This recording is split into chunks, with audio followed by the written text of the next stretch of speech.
朋友们，大家好，今天是周四。一个德国朋友向我愤怒地抱怨说，德国机场安检人员举行全天罢工。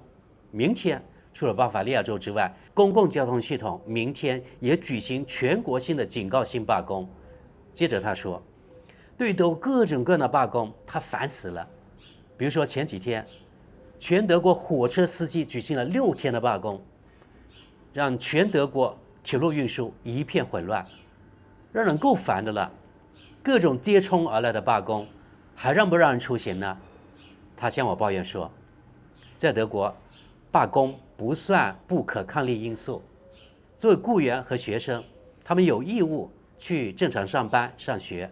你采取什么方式通勤，那是你自己的事，与雇主无关。所以，对那些平日靠公共交通工具通勤的人，这下就惨了。能居家办公的，那就谢天谢地了；不能居家办公的，那只能自己想办法赶到工作地点或者学习地点，走路呀、打的呀，或者拼车，或者有的人干脆呢就请病假，也就是说到医生那里开个病假条，不来上班了。最贵的是打的了，在德国，比如说在科隆，大约10公里的距离，打的要40欧元。如果更远的话，那一天的工钱就没了。今天周四，由德国服务性工会发起的德国机场安检人员举行全天警告性罢工，涉及德国11个机场，涉及的航班1100个。除了中转的旅客，本地起飞的航班几乎都受到波及。比如说今天我一个住在捷克的朋友，他就从法兰克福想飞回捷克，可是今天他赶巧遇到了2月1号开始这个罢工，所以呢他不得不退机票，然后坐大巴回捷克。本来从法兰克福可以坐火车去捷克，大家想想看，欧洲的公共交通有多烂。从德国法兰克福到捷克首都布拉格，大概距离呢就是500多公里。大家想想看，坐火车要多久时间呢？要7个多小时，坐大巴也要7个多小时，而且坐火车要中途转车。所以非常的麻烦，也就是说，在欧洲其实这个公共交通运输呢非常的渣。好，朋友们，我们现在回到德国机场安检人员罢工这事情啊，除了中转的旅客，本地起飞的航班几乎都受到波及。我可以想象，比如说今天从德国飞回中国的航班可能就歇菜了，可能打乱了很多人回中国过年的计划。这次德国安检人员罢工，工会的要求是每小时要增加2.8欧元，相当于加薪幅度达到15%左右，而雇主呢同意加薪大概4%，所以双方的悬殊非常的大，无法谈判。所以呢，工会现在举行警告性的罢工。旅客及航空公司的损失当然是最大的，虽然航空公司可能会同意旅客进行改签或者退票，但由此造成的不便以及损失，恐怕只有旅客自己承担了。经验告诉我，德国大部分地区的航空交通很可能陷入完全瘫痪，此类罢工是不是令人深恶痛绝呢？俗话说屋漏偏逢连夜雨，周五除巴伐利亚外，全德国服务性工会又牵头举行全国公共交通系统罢工，届时涉及了几十个城市的所有公交车、地铁、有轨电车等等将全天停运，给受波及的人的生活及工作造成了非常大的困扰。罢工的目的当然是应对欧洲以及德国这边高通胀啦，要求大幅增加薪资。其实这是一种恶性循环，高通胀导致更高的工资要求，那导致雇主的用工成本增加，最后还是羊毛出在羊身上，最终还是客户买单呀。比如说现在德国的公共交通系统估计是差不多全世界最贵的。举个例子吧，科隆单程票可以坐4个站的短途票，只有4个站现在涨到了2.5欧元。普通的单程票现在涨到了3.5欧元。而德国人有工作人，他们的收入中位数拿到手的是2500欧元左右。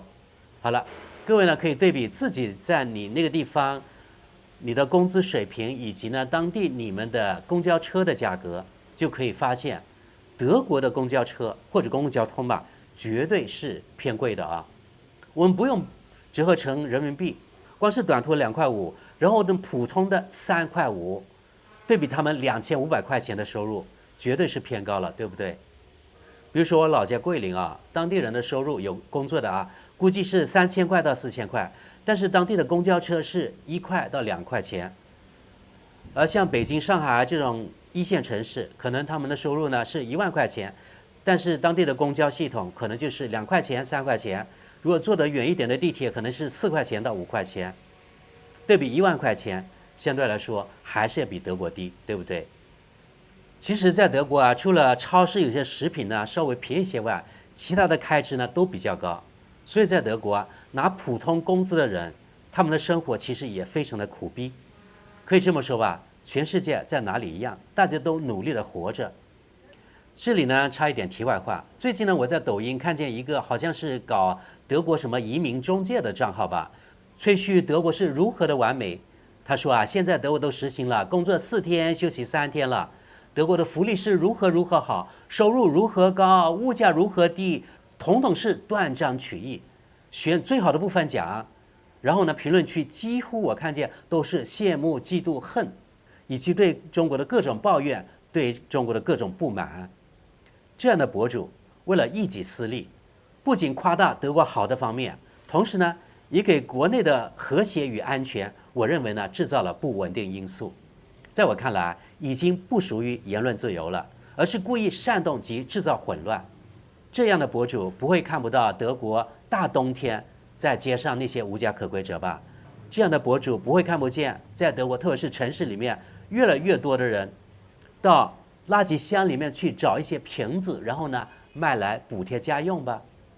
此类人只不过选择性的无视德国有些方面，反正呢，我是极度鄙视这样的人。咱们回到德国罢工潮，当然啊，通过罢工，工会可以跟雇主更好的谈判，以此获得更高的收入，或者是更好的工作条件。但罢工的操作，我发现几乎都一样，每年都是循环往复。所以现在我对罢工的看法也改变了，因为罢工造成了雇主、相关公司以及相关人员不必要的损失。我认为社会成本很大，反正最后都得加薪啊，对吧？与其这样，不如通过法律的形式硬性规定，按国家统计局的通胀率，每年雇主自动给员工进行加薪，前提是不能罢工，这样能保证一切平稳运行，这样不是更好吗？有人说罢工是资本主义特色之一，让工人阶级得到了较好的权益，比中国好多了。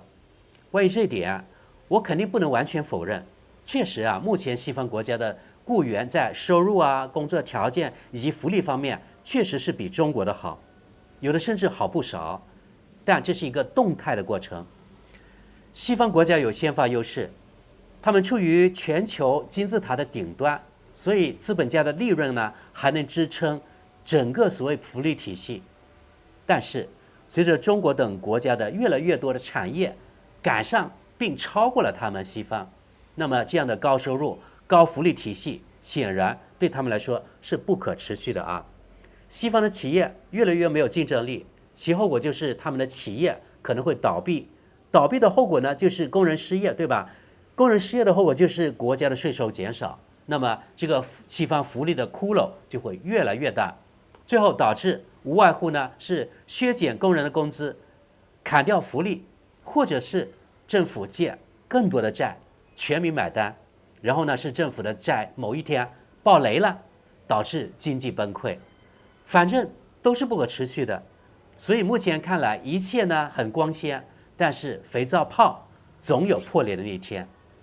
如果没错的话，中国法律现在呢是不允许罢工的，但国家有劳动法，还有工会法，而且这些法律呢一直在完善之中。况且中国的经济与西方总体来说不在一个水平上，所以硬要与西方比什么福利啊，显然是不可行的。那些抱怨的人可以自己出来创业啊，对吧？看看这些人一旦成了雇主之后，他们会怎么想？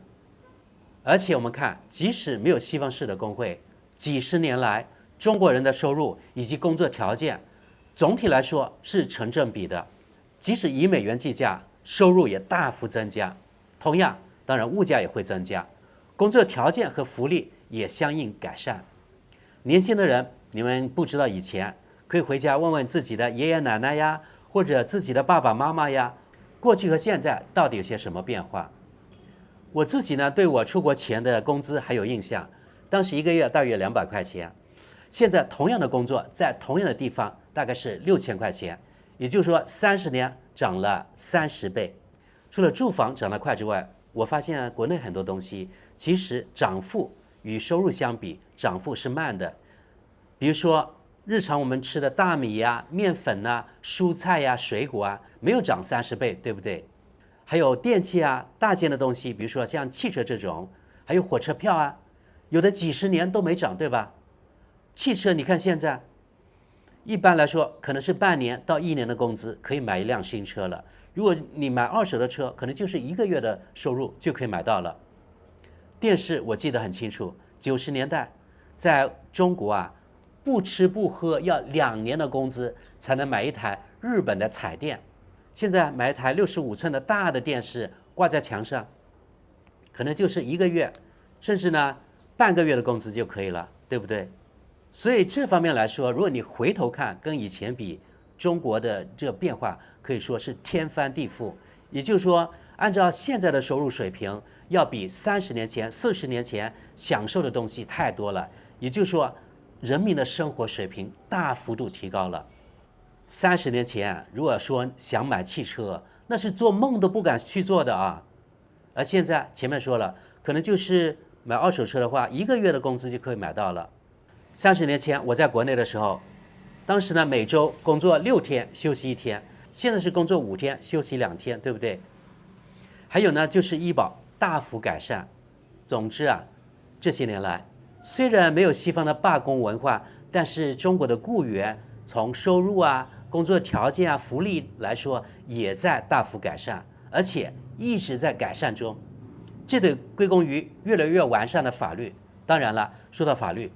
中国呢还存在法律监管不到位啊，或者执行的问题，特别是对私企这个监管还存在一定的漏洞。但是同时我们也要看到，没有一定的付出，中国就不可能发展成今天这样，就不可能让西方那些养尊处优的那些国家现在对中国可以说是恨之入骨啊。因为中国人正在打破西方的垄断，中国人正在过上西方人以前人上人的生活，而中国人完全是靠自己的努力，不偷不抢不殖民。而且与世界上大多数国家相比，不同的地方是中国那就是治安特别的好。我认为呢，这也是生活质量的一个指标吧。前段时间啊，在德国，在一个大中午，应该是在德国巴伐利亚州的一个城市的街心公园里面，具体哪个城市我忘记了。一个27岁的当地的姑娘，也就是德国姑娘，光天化日之下被2个男人拖进公园的树丛中被强奸了。后来嘛，没有抓到人。然后呢，警方请当地的市民提供线索，但这根本就不容易，因为在德国啊，德国人强调所谓的数据安全，强调个人隐私，反对安装过多的摄像头。他们说不想做中国那样的监控国家，这是不是现在人民要付出的某种代价呢？所以在德国城市，特别是女性啊，经常会问晚上能不能出门呢？而在中国根本就不是问题，对不对？德国的治安相对来说在欧洲算好的啊，南欧呀，还有像美洲啊，有些国家更糟糕。世界上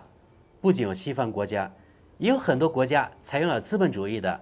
广大的发展中国家，比如说印度啊，就有普遍的童工现象，对吧？他们有工会啊，但是同样也有童工。而且我看到过在印度的那些妇女啊，她们直接用头来顶那个砖头搬砖，没有任何现代化的工作工具，真的直接用头来顶啊，往下走，然后呢，马上一步一步的走上来，顶着那砖到上一层去，特别的辛苦。最后啊，作为投资人，他一定会考虑，如果我到你这个地方去投资，你隔3差5的罢工的话，影响我的企业的运作，对不对？所以啊，这也是考虑到不到你那个地方投资的一个因素。相对来说，中国就稳定得多，更利于投资人的计划。这也是几十年来，你看外商大举到中国投资，中国成为全世界产业基地的原因之一。这点可能不少人忽视了。好，朋友们，刚才我们谈了德国的罢工文化，以及呢中国通过法律的形式，由政府呢主导进行合理的管控这种中国方式。我觉得两套体系都有自己好的地方，对吧？不存在二选一的问题。我认为呢，取长补短才是最好的。我不知道大家怎么看。还有啊，如果你在国外，你也遭遇过罢工吗？你对此有什么看法呢？希望大家在下面踊跃留言。非常感谢大家，我们下回见。